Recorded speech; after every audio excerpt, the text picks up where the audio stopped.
I'd like to call this meeting of our of our Audit Finance Subcommittee to order. Let the record reflect Arturo Solis, our Vice President, is here. Lisa Schmidt from Assemblyman David Alvarez's office is present. Dan Katowski, our public member, and of course our Superintendent, Dr. Aguirre. With that, we'll go to we'll call the meeting to order and offer public communications on posted items. There is no public comment at this time. Okay, very good. So we'll go to item 1, dealing with audits, and we will bring our representative from Crow to the microphone. And thank you for being here. If you'll identify yourself and then begin.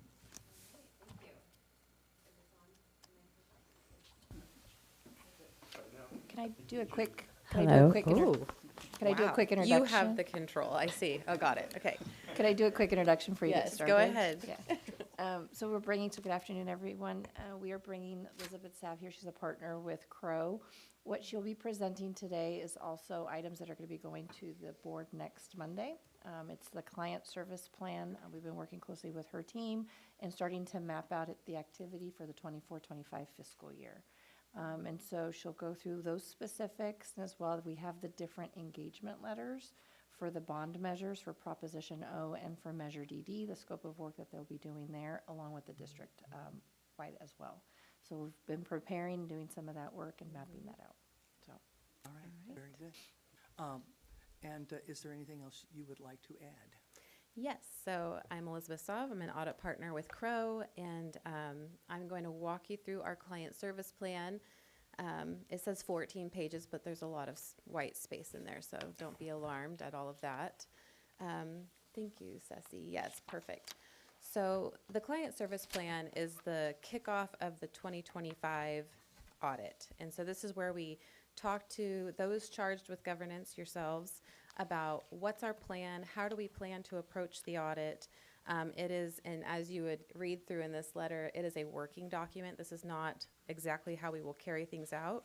We will always continue our risk assessment process throughout the year. Go ahead and go to the next slide, or page. Someday I'll do a PowerPoint. I don't know why I don't do that. It'd be better. Okay, here we go. So the client service team, you'll see myself as a signing partner. Kevin Smith, he is still involved in the back end. He is my technical advisory partner. So after I am done, he looks at all of the reports and does another technical review over myself. Tony Boris is our national office partner. He is our in-house GASB expert and sits on all sorts of governmental accounting exciting councils, and so he is our go-to for anything technical. Charles Ribley will be your audit senior manager. He is the one who oversees the bond projects, and then Tori Jockle is our senior associate who oversees all of the district portion of the audit. All right. This page is just kind of giving you some information. It has insights, thought leadership, different things that might be of interest, how we collect feedback. Feedback is very important to us. Dr. Stockhill annually gets a survey sent to her after the audit is over. It all goes through a third party to make sure we're getting direct feedback from our clients. But you can see there, you're always welcome as committee members. If there was something that you felt you needed to go directly over my head for whatever reason, we want to make sure you have that information. Hopefully you feel like you can come to me directly, but if you needed to, that's the information. We want to make sure there's full transparency there. Okay, so our services and deliverables. So what you can expect to see at the end of this process is the audit district financial statements for 2025. So you would receive that 100+ page document. And then our required communications letter. We say it's a letter, but we usually come and just verbally walk through it with you at the board meeting of all of our required communications. We will also issue a compliance opinion for state, and we will issue a compliance opinion for federal. And then for the bond, you will also expect to see 4 reports, 2 financial statements for the separate bond reports, and 2 performance audit reports for the separate reports. Okay, so here is the timeline, and this is the primary area that's going to look a little bit different. So working with Dr. Zoghild and her team, a lot of our interim work would show up in August, which we feel is pretty, it's becoming a little bit burdensome on her team and our team trying to get through the amount of information we need to. So we're going to shift to what we call more of a continual audit process, where you're basically dealing with the auditors all year, but it's better than having 500 requests come in like 3 months. So it's a lot of information that we have to get. So you can see our plan here. Our audit planning meeting is right now, March 3rd. And then we will be kicking off our first interim field work, where we're going to start working through information that we can in April, and then as well as doing our site visits in May, where we will do attendance and ASB, also working on other compliance testing. And so we're hoping that spreading it out a little bit will just relieve some of the burden on her team as they're trying to go through year-end close. School is opening usually when we're doing interim. It's just a lot. So we're trying to spread it out a little bit to alleviate that workload there. We will still be asking for the same information. None of that is changing, but just trying to spread it out. Spread the love. All right. Our audit planning communications. So this is our required communications to those charged with governance. We are required to communicate to you that we conduct our audit in accordance with government auditing standards. It kind of walks through how we conduct these audits, examining on a test basis. We do sampling, et cetera. Nothing new there. We obtain one of the big changes with government auditing standards versus a non-government auditing standard engagement. Because you're a governmental agency, we have to get an understanding of your internal controls within your financial reporting process. So we don't issue an opinion on your controls, but we do have a requirement to understand the environment, and then if we find significant deficiencies or material weaknesses, we are required to report those to you all. Go ahead and scroll down a little bit there. One more page. Okay, so risk assessment, like I mentioned at the beginning of this is a continual process. It never ends until we sign the opinion and issue and finalize. So internal control understanding, we look at inherent risk of different line items in your financials. So we do a comprehensive look at your financials and assess what are we going to look at, what's important, what's inherently risky, what's a little bit easier to tie down, that kind of thing.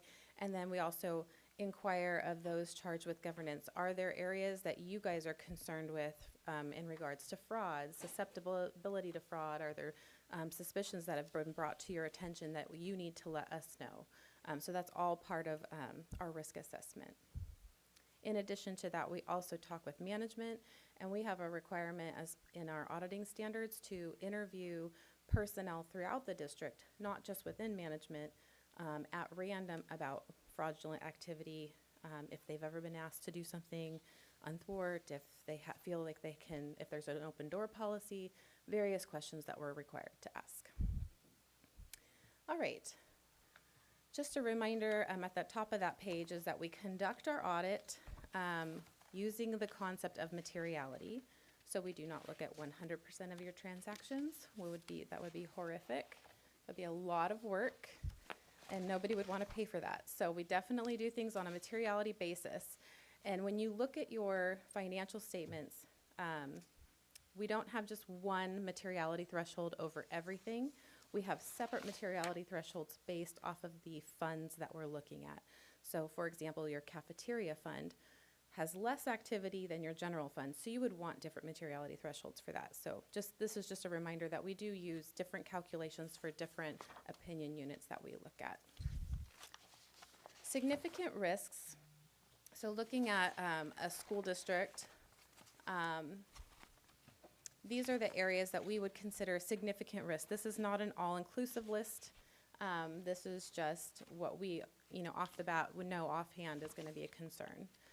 There's actually one less item on here from last year. Last year, you might recall, we had the N4 system, and that implementation was part of this listing. So we went through all of that testing to make sure the data flowed over from TrueCourse, hopefully the last time we say that word, over to N4. and everything looked as if it had translated over properly and it had been financial institutions, government, whatever. Revenue recognition and management override of controls is always a significant fraud risk unless we can explain otherwise. So when you see management override of controls, I don't want that to be alarming to you. That is something we always assess and look at when it comes to our client audits. So there's certain procedures that we will go through in order to ensure that we can get comfortable around, is management able to override the journal entry controls? Are they able to make financial reporting changes without them being detected? So we go through various tests to take a look at that. Your long-term debt, of course, is a significant audit area. It's a significant audit balance. So we go through various calculations and confirmation there. Associated student body, that for a school district, especially a high school district, it may not necessarily be material to the district overall, but it's material to the students and the sites. And it's definitely one of those areas that public scrutiny can really show up, and it shows up in the newspaper if something goes wrong, because it's students' money, truly their money, where they're coming in and paying for activities. So we make sure that we're understanding the internal controls around that, and then provide recommendations as needed. Propo and Measure DD, of course, are significant areas as far as the audit because of the nature of the bonds. So we go through various work there. And then litigation and contingencies, if there's anything out there that we need to be aware of, any reports that have come out from other audits, et cetera, those are always areas that we have to look at and be concerned with. All right. Independence considerations, we must always ensure that we are independent. Crow is a national firm and global firm, and so because of the size of us and because of the size of our public company practice, we have to take this very to another level to make sure that we are always independent of our clients.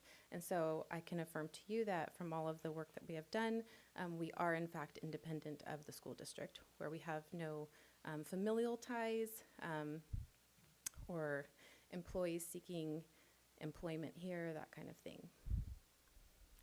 And you can see there it talks about hiring of Crow personnel. You can't come after our people.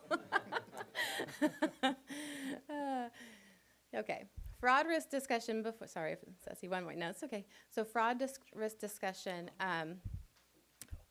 So auditor assessment, risk of fraud, oversight of fraud risk by the audit committee. So these are all just things that I've mentioned. I'll have a separate conversation with Ms. Emerald to make sure that there's nothing that the committee is concerned with, but if you have anything that comes to your mind or you have questions on or concerns or things that you feel like we should probably look into, you are always welcome to facilitate that conversation. Dr. Stockheld's office can coordinate a meeting to ensure that we can address those. It's two-way communication. All right, almost there. Accounting and auditing developments. So we have one new accounting standard this year that will be applicable, GASB Statement 101. It has to do with compensated absences and how they are accounted for. I think that Sweetwater already does monitor this and does record a liability. So we will just be working with management to make sure that there's no changes there, or if they are, they can tweak those and make those changes. There are governmental agencies that have not consistently recorded the vacation or compensated absence accrual in their financial statements, and so this is just a standard. You have to remember that GASB is a national governmental standards board for all different types of agencies. So some agencies just kind of do things a little differently, and so they were trying to bring everybody on a level playing field and reporting things appropriately. So I don't anticipate any material changes to Sweetwater's financial statements, but we will be working with Dr. Stockheld to ensure that all those are addressed. And then there's a state compliance audit guide update. There's a correction here. So I updated this on Monday of last week, and there was an in-person instruction grant addition to the compliance guide, and then Tuesday it's no longer there. So the final audit guide does not have any new compliance programs, so that's good news for this year. There were changes and tweaks in languages to some of the state compliance audit guide for 25, but the in-person instruction grant is actually not applicable anymore. So I will scratch that. Next year, we are anticipating a significant amount of changes in the state compliance guide. We are hoping all of the audit firms who sit on the audit task force for the state compliance audit guide are able to kind of stave off some of it, but the state is trying to implement an increasing number of state compliance areas that they're requiring us to audit, which is unfortunate because of the amount of hours and the burden and the cost. So stay tuned. We will keep you apprised as we get that finalized. Any questions? Members of the committee, Mr. Solis, any questions or comments? Well, no real question, just a comment. It's been a while since I've been on the committee, so I did notice the timeline. So I know thank you for letting me know and Yeah. being able to work with the Yeah. group to make sure we split things up. So thank you. Yeah. Appreciate it. That's good to know. Ms. Schmidt or Dan? No? Dr. Aguirre? I just really, again, appreciate how far we've made all this progress, and every year it gets smoother and smoother, and I appreciate the team and the audit team, the team over in Dr. Sawkill's office for ensuring that we're continuing to be on top of our program. Yeah, starting to see the light like coming out of the tunnel or something. But the changes at the state level, I'm curious about that. What has brought that on? What kinds of problems were they Yeah. finding, So if there are? yeah, so it's interesting. Right now, a lot of the legislators, when they come up with new ideas, they like to throw into the guidance, and this will be audited. And so once they put that into the language, they have to figure out how is that going to be audited when it comes to, so we focus mostly on school districts. So we have to figure out, okay, is that going to show up in the compliance guide? Is that something the state can audit? What is that going to look like? Could that be something where the district just does a direct submit report where that doesn't need like a third party that they're having to pay to come in and look at? So a lot of that is people just kind of throwing that language into there to trying to get things passed, I think, where they're saying it's going to be looked at, it's going to be audited. So that's part of it. One of the other parts has to do with charter schools. There's been a lot of scrutiny around that, and there was a huge project that was pushed out where all these recommendations came out about additional work that should be done around charter schools, which would then actually leak into non-charter school districts or any districts who are sponsoring charters. So I don't have all the details just because it's all new and it's all moving, and we're trying to figure out how can we approach this. I don't personally sit on the task force. Charles Ribley and Jeff Jensen, my partner, they both sit on the task force, so I get the information from them. And there was actually another auditor who kind of sarcastically asked, well, where's the new budget line for all the audit costs for these districts? Because they're going to have to pay us to do all this extra work. Which is, I've told a lot of our districts at our board meetings, the number of state compliance areas, how much it has increased just over the last 10 years, like half of our time really is spent on state compliance now, which is kind of astronomical. When you look at the size of the report and all the numbers and all the testing, we're doing a lot around state compliance, so. Yeah. Is this an outgrowth of problems with compliance, or is it a matter of politicians wanting to be a Me Too, adding That's a to good this question. pile? I can't necessarily give an opinion on that. I think it might be a mixture of both. I can't really give an opinion on that necessarily, but I know like with the number of findings that come out, these aren't necessarily compliance areas that are addressing findings.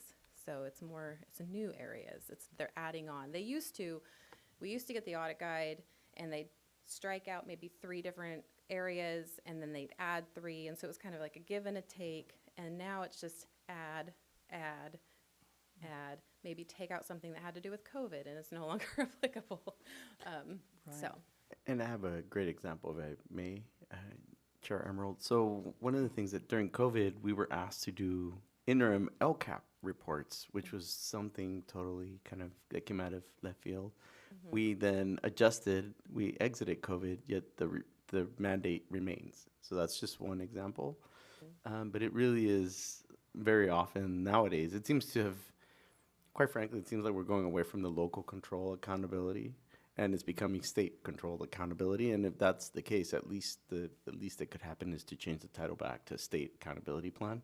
Because it really does, it's no longer that feel. And I understand it's been at least 10 years since Jerry Brown championed local control, but it really is, it's lost the feel. We've kept the name, but the feel and the implementation, these reports, whether it's audit or reports submitted to the California Department of Education, it's very rare that when there's a report or a requirement added that something else gets removed that may just be no longer applicable, but it still remains on the book. So these are things that we continue to have to audit, submit reports, and it does at some point become pretty, not just onerous for staff, but also at some point there's a cost component to it. Sure.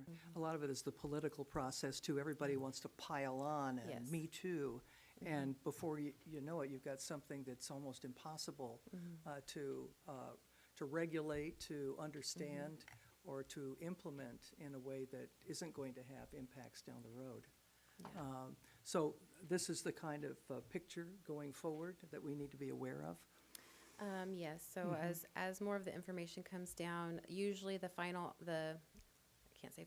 initial audit guide for the next year comes out at the beginning, usually summertime, but there are still, we're halfway through 2025, and we just got the final audit guide for 25 where it's finalized.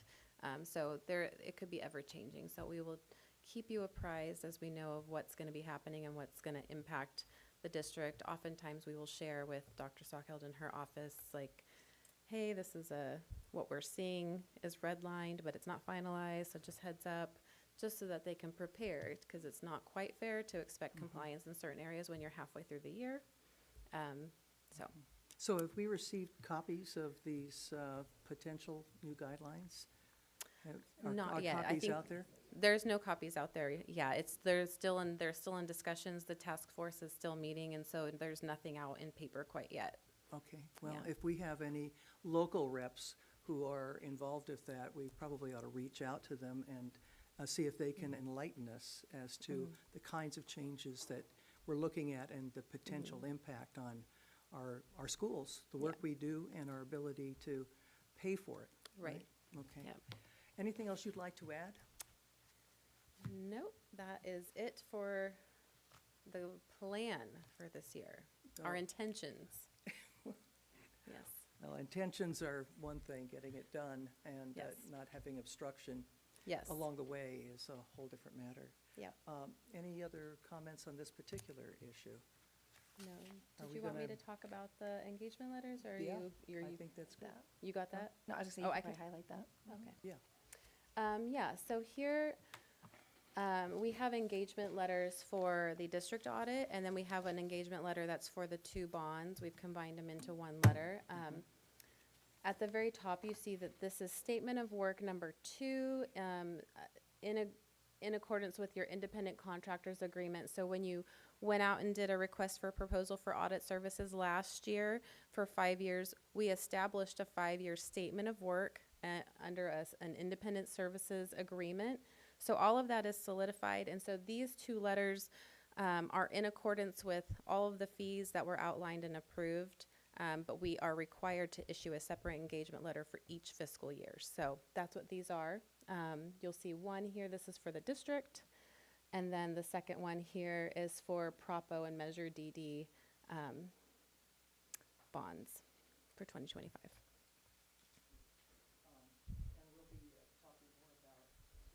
We'll be talking more about those props a little later on this docket. For the bonds, I don't know that I have No. anything else to share other than what we talked about as far as our plan. When we work on, we will start our bond testing with internal controls in April alongside the district audit. But we will be planning to meet with the CBOC in the summertime typically, and we talk with the CBOC chair on a one-on-one basis, usually in July, August is the plan. So you'll hear Okay. more about that probably in the summer meeting. That's great. Yep.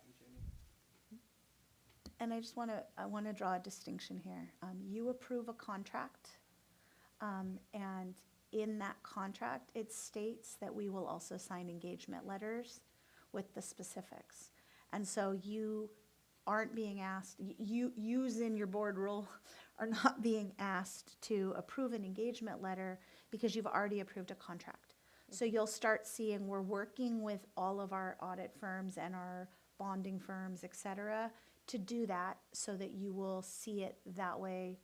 So you're basically pre-authorizing, and you have in this case, we did this last year, to make sure that Jenny or Dr. Geary have the ability to sign off on that because you've already approved the contract, approving the scope of work. And then we will be given copies of engagement letters so that we can look at them and We note can, the if you, specifics in if there. you would like them, yes. I think that's important. Okay. Yeah? It's in the board packet, yep. Okay, good. Yep. Terrific. That's great. Thank Yep. you. Anything else you'd like to add? No, No? stay well, Yeah. stay healthy. Okay. Yep. You're welcome. Going next to our financial reports. Is this Dr. Salkeld? Actually, there's one more item under section 1, it's 1B. Oh, the ongoing? Okay. And who will be That- presenting I- that? I'll share that one. Okay, thank you so As much. he's pulling that up, I think, if you go to the other table.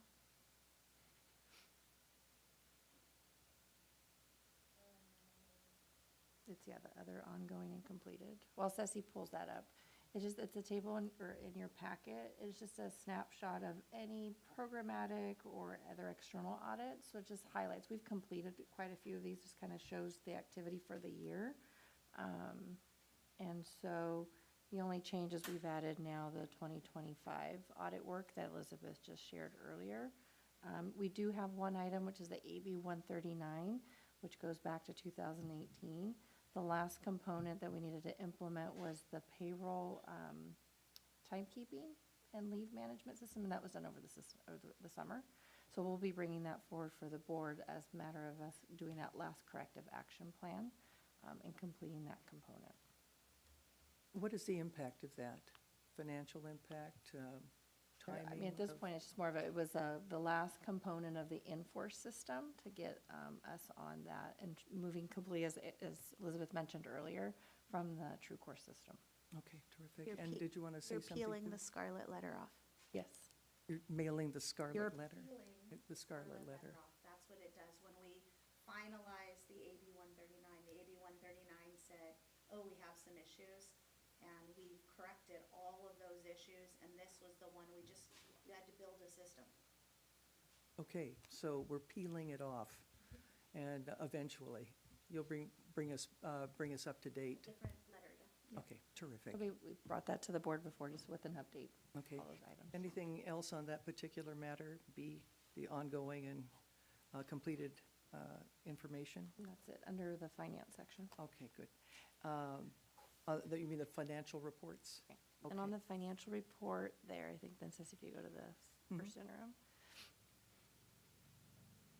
This is just to provide an update. So first interim was taken to the board in December, and as noted here, it provides an update on the budget through a point in time, and so it looks at all of our actuals through October, and then it looks at the projections for the remainder of the year.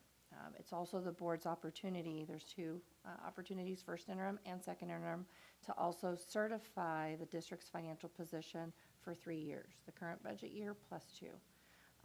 And so, again, as was noted in what we shared, obviously it's a recommendation of a positive certification, and it was reaffirmed by the county since then. So that's our reporting cycle. We're working now on the second interim, which is data through January 31st with an update to the projection through June. That's going to the board next Monday.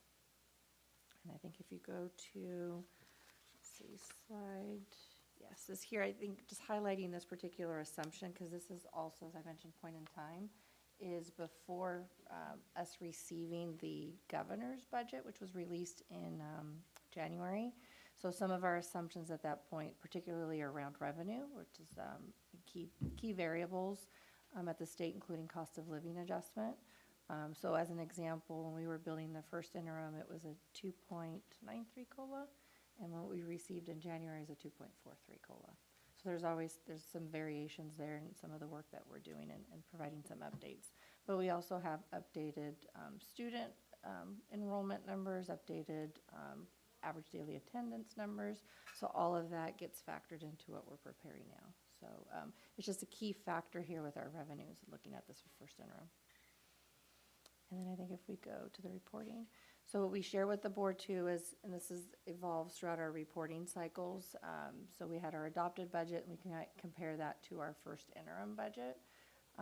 Again, not too much of a significant change. Kind of you can just see there side by side from the revenues and the expenditures, but it gives us an opportunity to evaluate.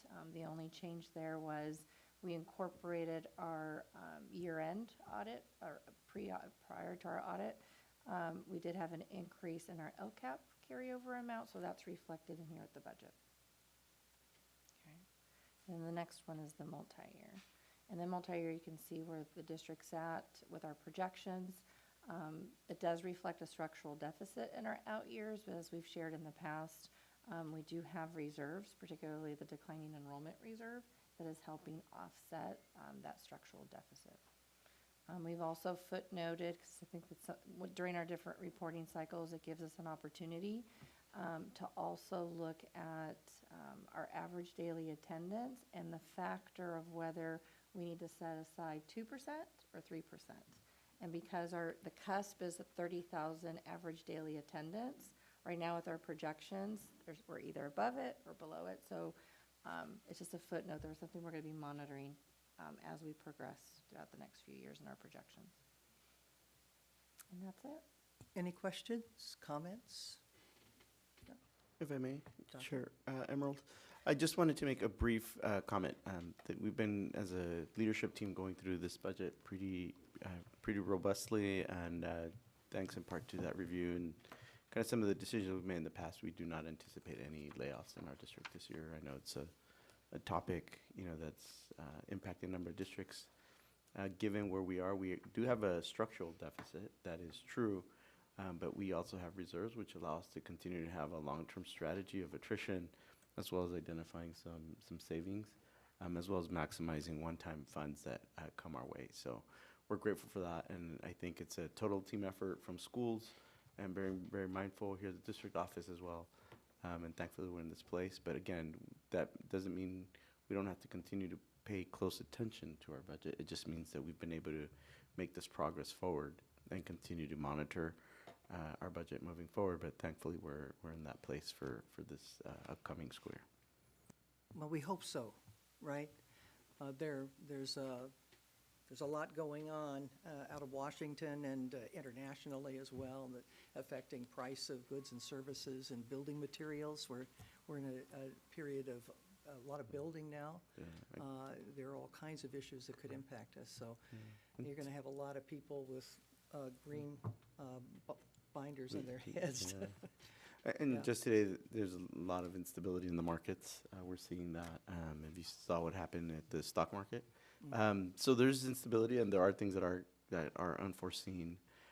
But given where we are, we do not anticipate, obviously, things could happen, given what's going on beyond our level of government.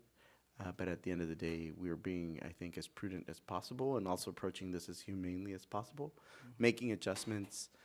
For example, when schools that have 8-period days going to 6-period days, those are adjustments. But at the end of the day, they help us to stave off some of the more draconian measures that we might have to consider otherwise. And again, that's given what we know now. Things could change. But we do have some statutory deadlines. So by March 15th, we don't anticipate having to make any layoffs. Okay. And then how often after that do you have to have reports to review those numbers? So that's fairly common, and we submit reports to the County Office of Education on a pretty regular basis. I'll ask Dr. Sokol to go over some of the different reports. This is the second interim report, but Dr. Sokol, I won't steal your thunder. Oh, no, that's okay. So yes, we have various statutory reports. I mean, primarily first interim, which we were just highlighting in December, second interim, which is in March. Then we bring the budget, which includes also estimated actuals for the year, along within the budget plan for the subsequent year. That's in June.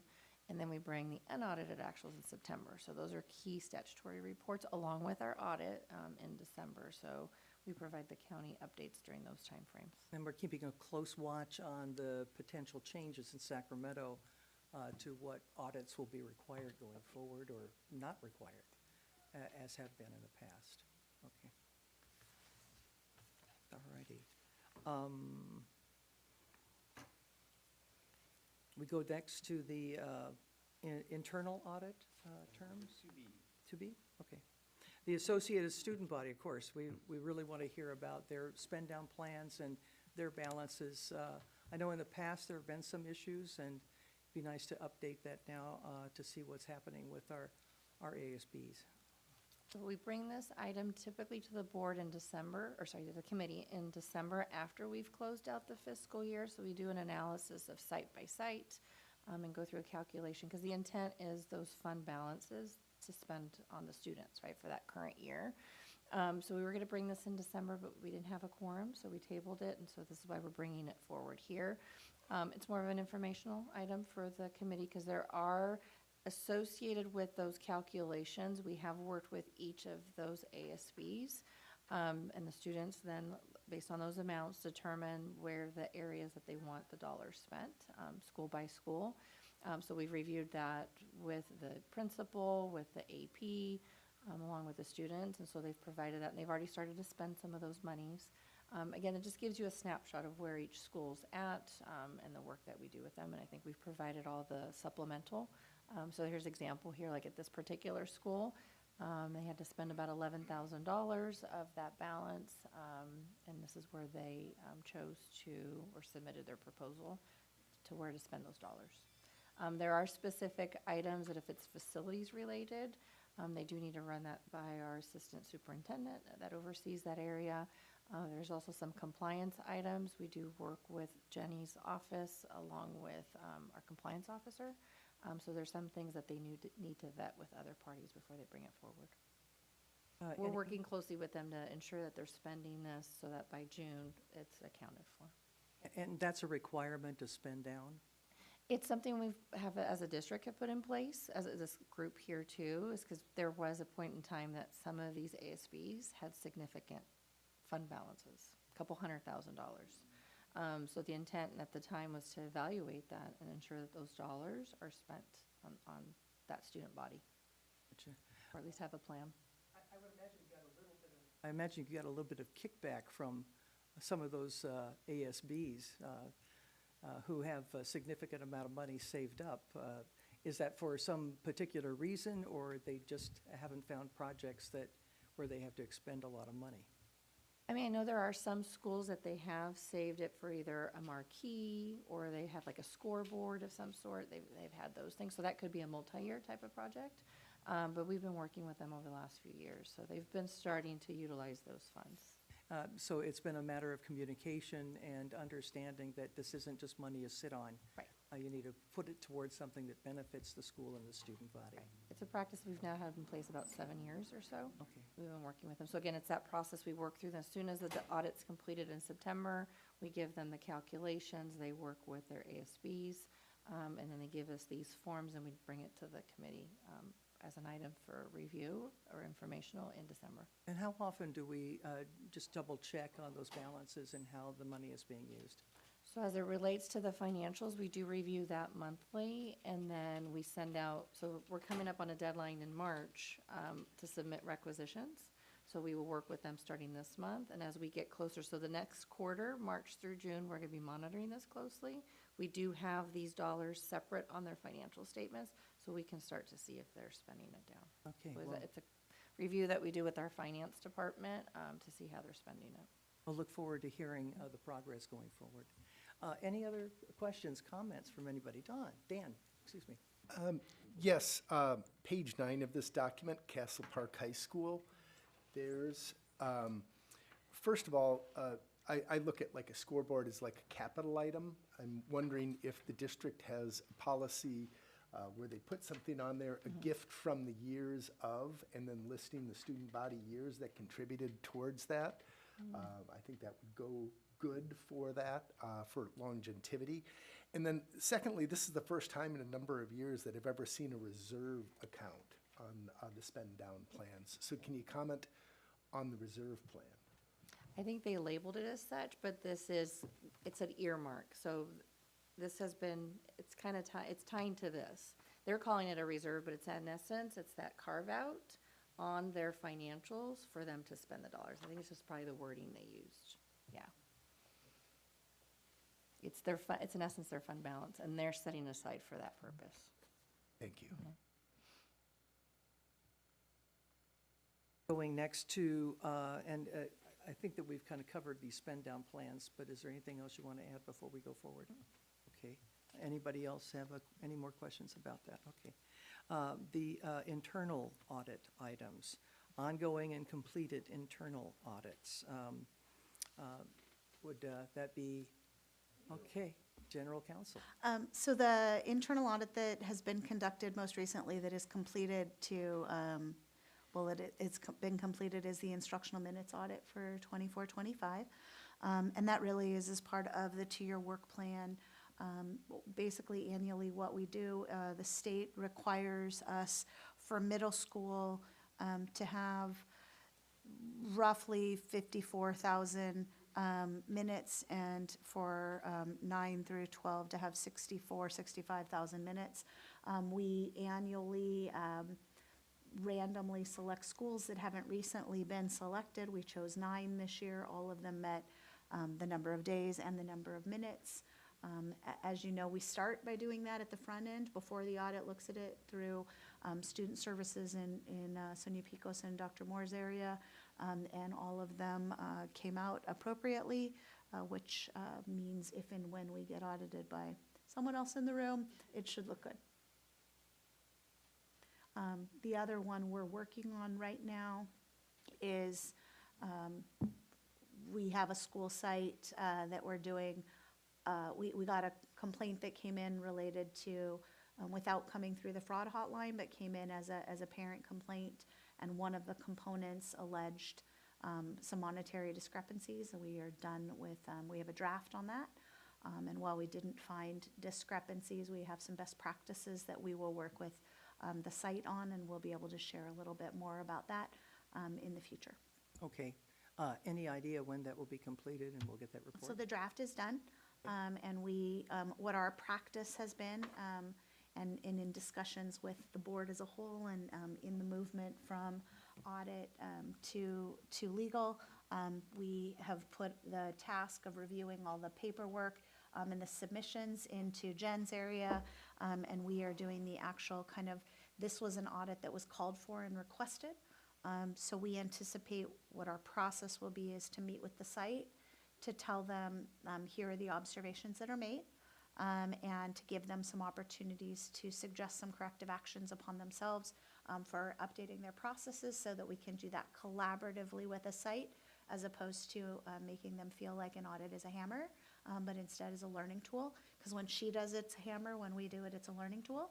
And so for us, we anticipate meeting with the site. We want to get their feedback before we give it to you. So the goal would be before the next meeting, you would have that information. What I am reporting to you is that there aren't findings that are that show fraud or that show money wasn't properly accounted for. We always like how they do their minutes. We always like how they record cash disbursements and cash intake as well as disbursements. There's some best practices, but we don't see anything that's in a fraudulent manner or inappropriate. So we'll get a final report? Yes, you will. say- Before your next meeting? All right, terrific. Thank you so very much. Any comment you would like to make, Dr. Sockel, on that issue? Okay. We'll invite her to the meeting too, don't worry. Oh, okay. How about the fraud hotline? So Is there a report there? We did submit a report that there have been no new submissions that needed to be taken care of that weren't already presented that relate in a fraud realm. So we have, we get calls, but we don't, we have not had any in this staffing. The last 2 that were there, I think we talked about previously. Yeah. Great. So it's looking pretty kosher here. So as a board, y'all have decided that a fraud hotline is an important thing to have. We're not getting a lot of, it's like King Solomon. It's better to have it and not need it, right? And so we are not getting a lot of calls. Again, what we tend to see on the fraud hotline is things that are not fraud related. So people that feel like they need another outlet, and then we end up directing them back to the school site for a discrimination complaint or a bullying complaint or any of those things. Yeah. And are these complaints, are they kept confidential, or is a name required on them? So when people file on the fraud hotline, it is an anonymous hotline, so you can fill it out online, or you can have, you can call in, and you don't have to give your name. So if you report it in the portal, you'll get an answer back that at least says, you know, your matter was looked into, it was referred to Eastlake High School or Southwest High School, or this is financial, and it, you know, here is the outcome. But again, we don't provide, Jenny did this, right? Or yes, you're right, Jenny did that. Like we, especially if it's a personnel-related matter, we may tell them what happened, but we don't tell them to whom it happened. Gotcha. All right. Even if, I would imagine if this alleged fraud entered into a whole different level where it violated laws, for example, that would become a matter of record. Well, it would, I mean, if we had to call the police, yes. I mean, we, do you want to take that one? Yes. I'm punting. So. I'm sorry, am I pushing a little beyond here, but Well, fraud hotlines can there's attract all kinds of what I will folks, say, it's a you know? case-by-case analysis. Yeah. And there's a pretty thorough analysis the legal counsel undertakes in collaboration with our finance office. When there are anonymous complaints, sometimes one of the areas that really, quite frankly, hinders moving forward is when we don't have a method to communicate with the person submitting. Sometimes it's we close reports due to a lack of information. So that makes it really challenging as an investigating party. When no further information is presented, we work off of what's submitted and take that at face value. But at the end of the day, each one of these situations and cases has different fact patterns, so we need to look into those without making broad-based generalizations. And so that's where I do think each one of these requires a case-by-case analysis and includes legal, finance, sometimes supervisory individual like an assistant superintendent. And again, it varies. Sometimes a lot of what we get are actually not finance in nature or fraud in nature. It's more like, well, I think my kid needs to be playing more in the boys or girls basketball team. There's all sorts of reasons that complaints come in. We provide due diligence and follow each one of these up to the point of logical conclusion. And Jenny, looks like you want to Yeah, add. I mean, I think in the cases where in the 10 years I've been here, the cases haven't come through the fraud hotline that have resulted in the actions that one might consider fraud in the district. They've come through direct observation or a complaint that came through a supervisor, and then we took it through the natural order of things. I understand the reason for signing up for something like a fraud hotline, but that's really not where we're seeing. It really is direct oversight by staff. It is direct oversight by Dr. Sockheld's team, and in the work that we're doing that turns things up. This is one other method of having it so that there is a mechanism. Yeah, and it is an important one in organizations to allow people an opportunity to, to file a complaint, to get things off their chest, if for no other reason than the public feels as though they're being listened to. So, but I'm glad that we haven't found anything, any of these complaints to be roots of or evidence of some crime or some syndicate or something happening in the district. I think that's a good thing, right? Anyway, thank you. I'm sorry, it's the old me, lifting rocks to find scams under them and that kind of thing. But I'm glad that this exists, gives the people to just get it off their chest and hopefully move on. And that these complaints are being heard, and that there is some kind of follow-up on those that kind of hint of a bigger issue that could impact more than just that one person, yeah. Calendar of meetings for 25, 26. Yeah, so we're providing this to the committee for planning purposes. Again, tying back to the work with Crow, so kind of those updates are going to happen starting in July, October, and then eventually the final report in December. We just have a tentative date for March because we've got the board schedule has already been approved for the remainder of the year, so then we bring these dates aligned to that. But then you can see the different topics that we'll be bringing forward, aligning back to our statutory requirements. More of, again, just for planning But if purposes. issues come up, or if this is something that can be changed as we go.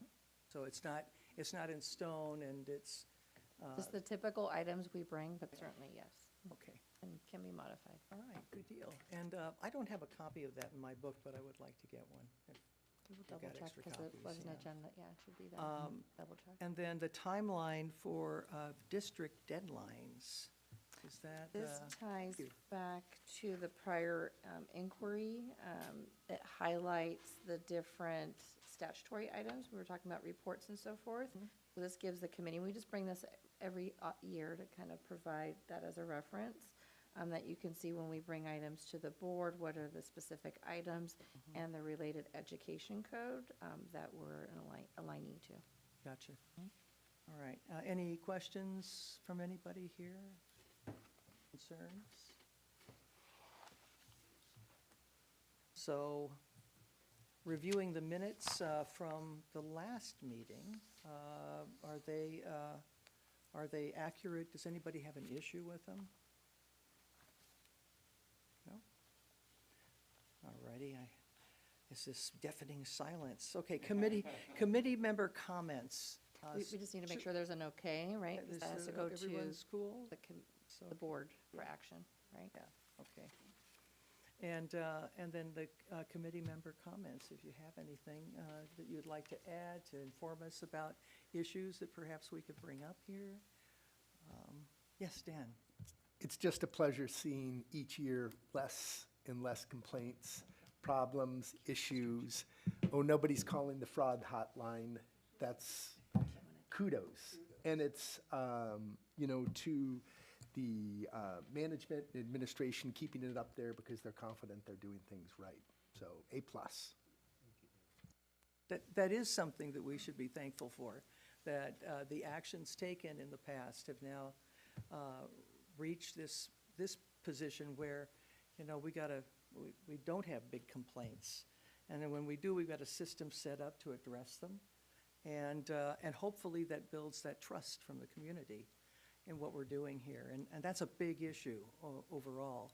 And as we go forward, and we're asking more from the public, this is going to make a big difference, I think. It already has with some of the bonds that we've got, the building we're doing, the expansion. I think we've seen some real success here, and we want to keep it that way. So being open and transparent, and even with things like fraud hotlines, encouraging people, if you've got an issue that you feel impacts your well-being, your ability to get a good education, maybe public safety even, bring them to us so we know. So we're not the last ones to find out and trying to play catch-up, Anyway, that's my impression. What's yours? Any other comments here from the board? That's it. Well, I think we're at the end of our docket. And we do have a calendar of upcoming meetings. And is that published at this point? So the public knows when we're going to be meeting and where they'll find us? Yes, it's an attachment to the agenda, and then I'll be sending invites if you guys are all okay with those meeting dates. I'll send invites for the rest of the calendar events. Terrific. And then we get that released to the public, and they can start marking their calendars. Terrific. Thank you. Right, the Doc? draft is already on the district's website, so it's already public. Anybody wants to put their mark their calendars through 2026, I believe? March 2nd, 2026. Have at it.